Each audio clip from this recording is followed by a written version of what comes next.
Good day, everyone. We are the Group 3. I am Janica F. Castro.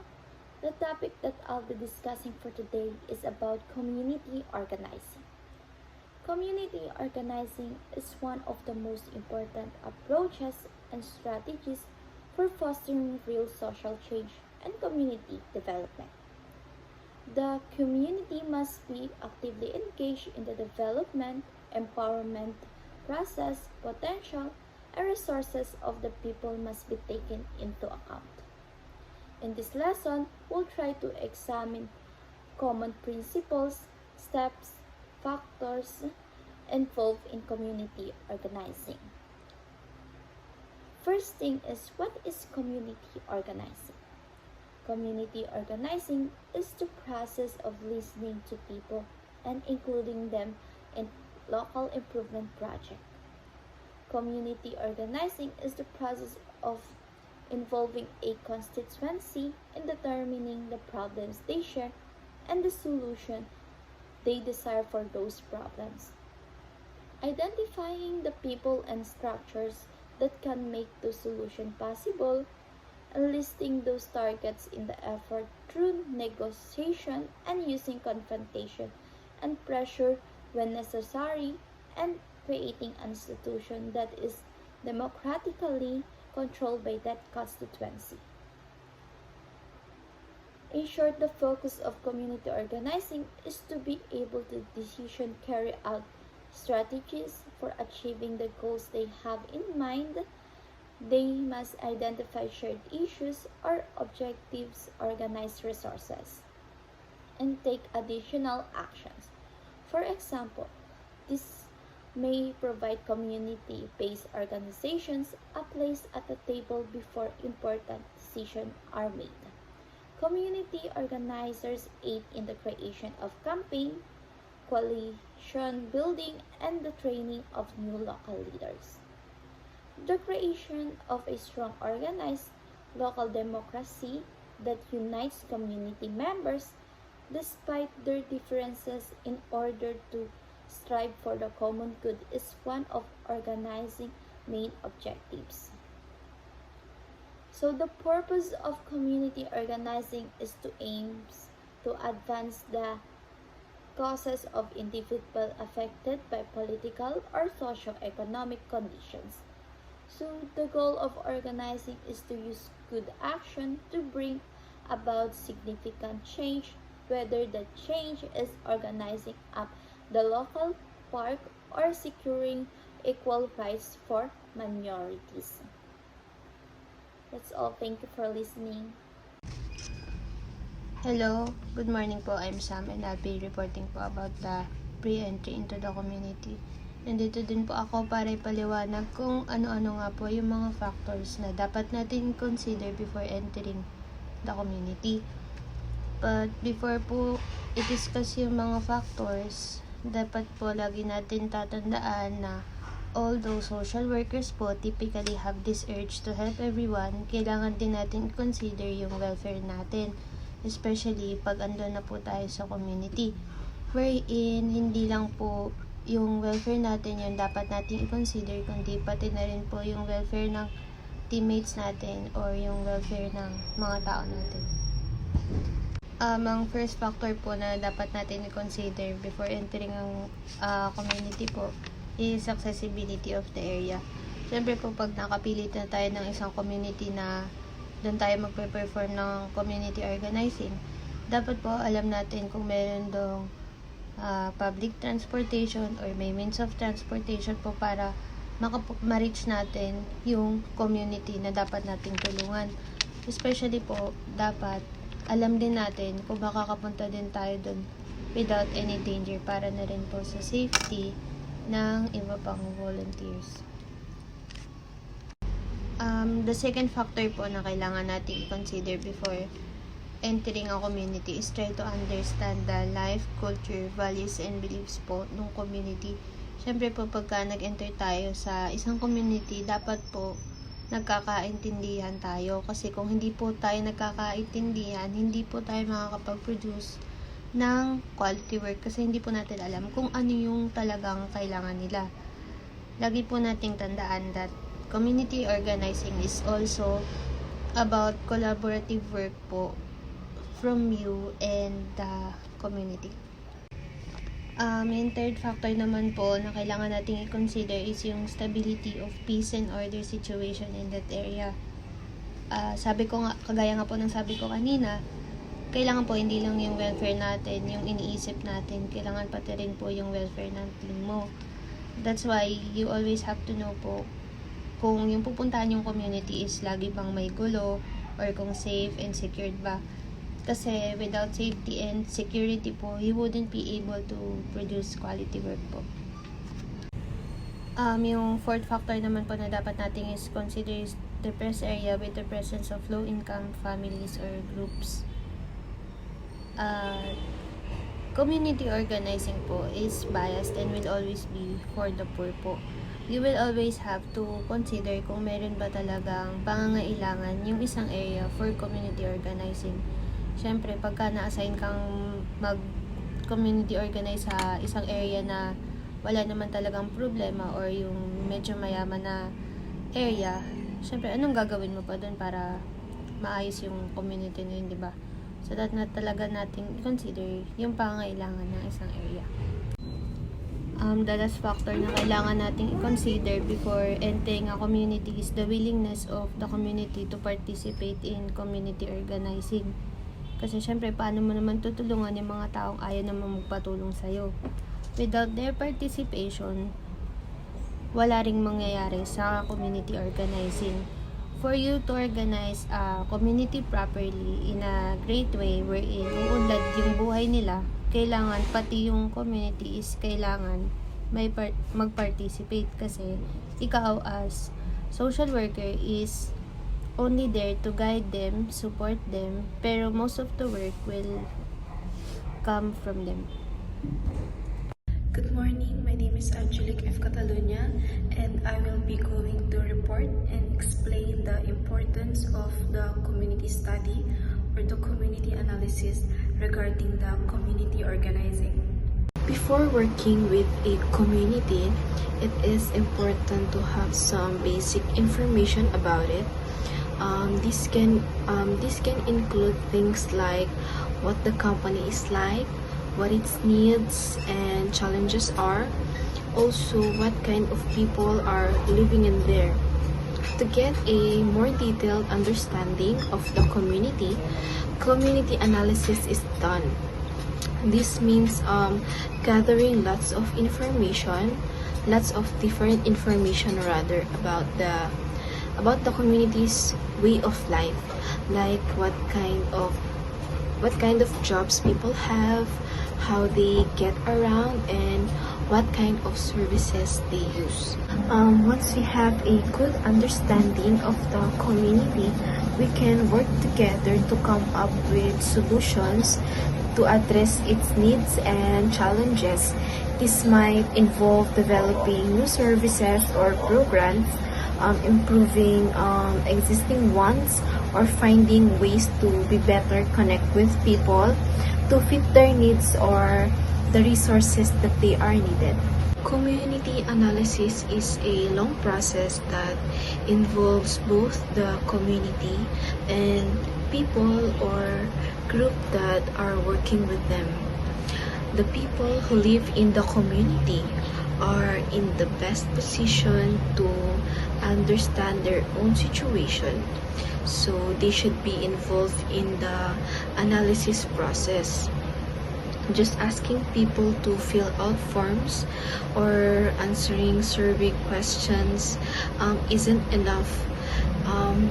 It is important to make sure that they really understand what's going on and can provide or give thoughtful answers or helpful opinions. Community analysis also helps everyone to get involved in a better picture of what's currently going on in the community. This can help them come up with good ideas or solutions that can make things better in the community. It's important also to remember that everyone in community is different, so the solutions that work in one place might not work in another. So community analysis is an important tool, or should be the first step in making positive changes in the community. By working all together and using the information gathered through analysis, we can develop effective solutions that will make the community a better place to live by the people. Good morning everyone, I am Bernardo Oliveros and I'm going to report core group formation and community organization. First is yung core group formation.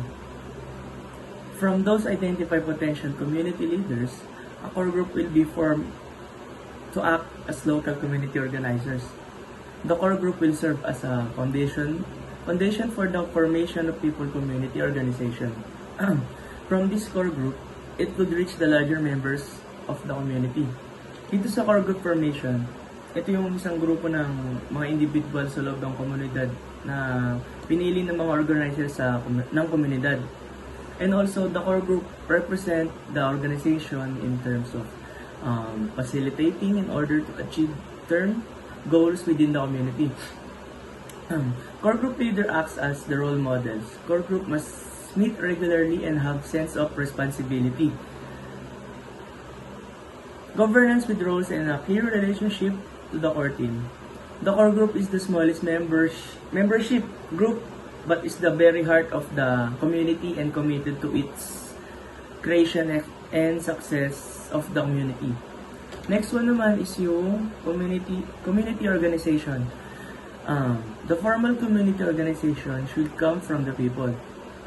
From the initiative of activities initiated by the core group toward community organizing. They can call for a General Assembly or GA or Community Assembly, CA, to present an initial community development plan that could be accepted and developed by other community members. Community members' commitment should be one so that not only the core group will be responsible.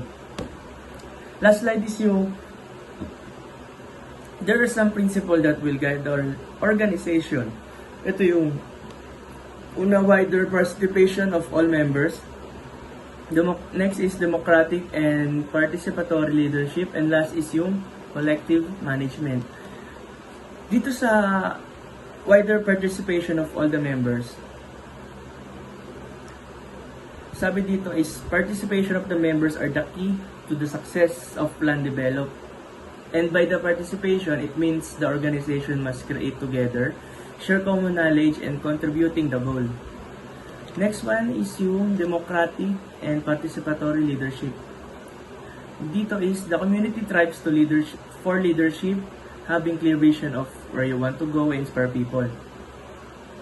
Leadership is also where you need authority in order to take charge of the goals prepared for the progress of community.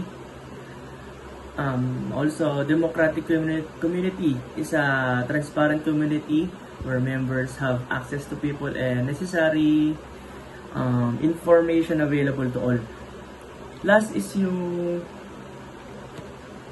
collective management. Ito naman yung international organization para sa instance. At ang mga responsible nito is yung for monitoring, licensing, and collecting performance and mechanical rights for their clients. And also, they also enforce the condition of each licensing contract and collect and distribute any subsequent royalties. That's all. Thank you. Good morning everyone, my name is Jose Miguel and I will be reporting about the topic called community mobilization. Now, what is community mobilization? Community mobilization pertains to actions of the community organization based on their identified pressing issue, problems, and concerns. In a more simple way of understanding this, community mobilization refers to the process of bringing together individuals, groups, members or organizations in a community to work towards a common goal. It is a powerful tool for creating positive change in society, as it allows people to work together to identify and solve problems and issues, and to create a sense of ownership and responsibility for their community. Now, to mobilize, there are processes to be undertaken, and these are: A. Identification of issues, problems, and concerns. B. Formulation of an action plan which contains and has clear objectives, methodologies or strategies, time frame, and allotted time. C. Evaluation process, how it will be evaluated. Now, to explain letter A, the reason why the identification of problems, issues, and solutions are important in community mobilization is because that it provides direction. Identifying problems and issues help to provide a clearer direction for the community mobilization effort. It allows members to focus on specific issues that need to be addressed and prioritized based on their urgency or their importance. It builds a shared understanding. This means that when community members identify problems and issues together, they can build a shared understanding of the challenges they face or opinions. This shared understanding can also help create a sense of unity and purpose among community members, which is essential for effective mobilization. Now, letter B. Why is it important to create an action plan? It is simple because if you do not have an action plan, lahat magiging magulo, basically. If you're just doing something, let's say like trying to help the poor blindly without having a plan at all, you may be wasting resources that you could save up. Let's say you're trying to give water or food to a specific community, or a different type of like community, ganon ganon. uh, let's say that happens. What if you don't have an action plan? Where is your strategy there? How much money do you need in order to gather foods? How many people are in that community, and how many of them do you need to help? That's the type of things you need to think about and to consider, because you might just be wasting unnecessary money where you could just save it for other communities. It means you can help more than just one, because obviously it means that if you don't have an action plan, you're doing things blindly, you're not understanding what's going on. If you're not being responsible with the decisions you're making, you're just going to be wasting a lot of resources and time, and then it's all gonna become a problem later on, a really big problem. Now, evaluation process.